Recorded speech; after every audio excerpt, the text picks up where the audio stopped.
അതുപോലെ ഈ പ്രാദേശിക മാധ്യമ പ്രവർത്തകരെ സംരക്ഷിക്കാൻ ഗവൺമെന്റുകൾക്ക് ഉത്തരവാദിത്വം.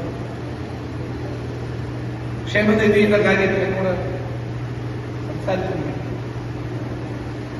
ഇതുവരെ പ്രാദേശിക പത്രപ്രവർത്തകർക്ക് ക്ഷേമനിധി ഏർപ്പെടുത്തി.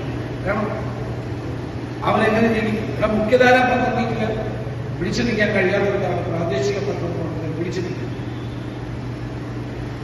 അവരൊരു ലോക്കൽ ഏരിയയിലുള്ള പ്രവർത്തനമായിരിക്കും, അല്ലെങ്കിൽ ഒരു ജില്ലയിലായിരിക്കും അവരുടെ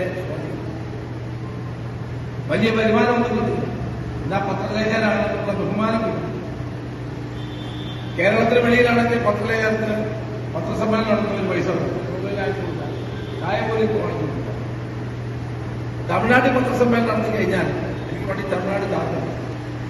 അപ്പൊ ഞാൻ അത്ഭുതപ്പെട്ടു. എല്ലാവർക്കും ഓരോ കവർ നമ്മൾ ഇത് കഴിയുന്നത്. അപ്പൊ ഞാൻ പാർട്ടിക്കാരുടെ ഇതെന്താണ് കവർ? സാറേ ഇവിടെ അങ്ങനെയാണ് വരുന്ന പത്രപ്രവർത്തകർക്ക് ഹൈദരാബാദിൽ തന്നെ പിടിക്കുന്നത്. കേരളത്തിൽ അങ്ങനെ സമ്പ്രദായമില്ല. കാരണം അത് വാസ്തവത്തിൽ ന്യൂസിനെ സ്വാധീനിക്കുമെന്നുള്ളത് കൊണ്ടും ഒരു ഉയർന്ന ചിന്തയുള്ളത് കൊണ്ടുമാണ് കേരളത്തിൽ ആരും പ്രാക്ടീസ് ഇല്ല. അപ്പൊ കേരളത്തിലെ പത്രപ്രവർത്തകർ പൊതുവെ ഉയർന്ന നിലവാരം കാത്തു സൂക്ഷിക്കുന്നവരാണ്. അവർ ഉയർന്ന നിലവാരം കാത്തു സൂക്ഷിക്കുകയും അവർ തങ്ങൾ ചെയ്യുന്ന ജോലിയുടെ മാന്യത ഉയർത്തിപ്പിടിക്കുകയും ചെയ്യുന്നു എന്നുള്ളത് കൊണ്ട് അവരെ സംരക്ഷിക്കേണ്ട ഉത്തരവാദിത്വം സർക്കാരുകൾക്കുള്ള. അവർക്ക് ക്ഷേമനിധി ഏർപ്പെടുത്തിയാൽ അവർക്ക് അതിൻ്റെതായ ഒരു പ്രയോജനം കിട്ടും, സമൂഹത്തിൽ പിടിച്ചു നിൽക്കാൻ.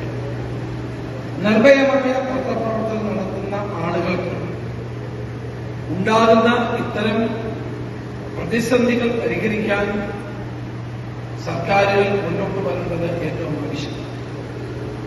ഭയകൗടില്യ ലോഭങ്ങൾ വളർക്കില്ലൊരു നാടിത് എന്ന് പറഞ്ഞ സ്വദേശാഭിമാനം ആവശ്യപ്പെടുന്ന നാട്.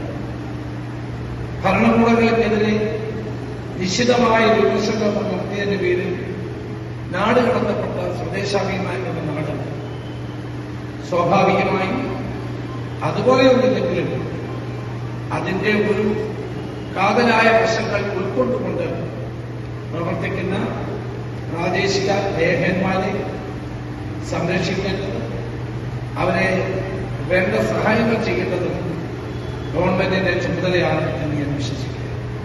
അപ്പൊ അതിനു വേണ്ടിയിട്ടുള്ള സമ്മർദ്ദം നിങ്ങൾ തുടരണം എന്നാണ് എനിക്ക് പറയാനുള്ളത്. അതിനുവേണ്ടി സാംസ്കാരിക വകുപ്പ് മന്ത്രിയോട് ഇന്ന് തന്നെ ഞാൻ ഈ പോകുന്ന വഴി തന്നെ സംസാരിക്കും എന്ന് ഞാൻ അറിയിക്കുകയാണ്. നിങ്ങൾ നടത്തുന്ന പ്രവർത്തനങ്ങൾ തീർച്ചയായും ശ്ലാഘനീയമാണ്.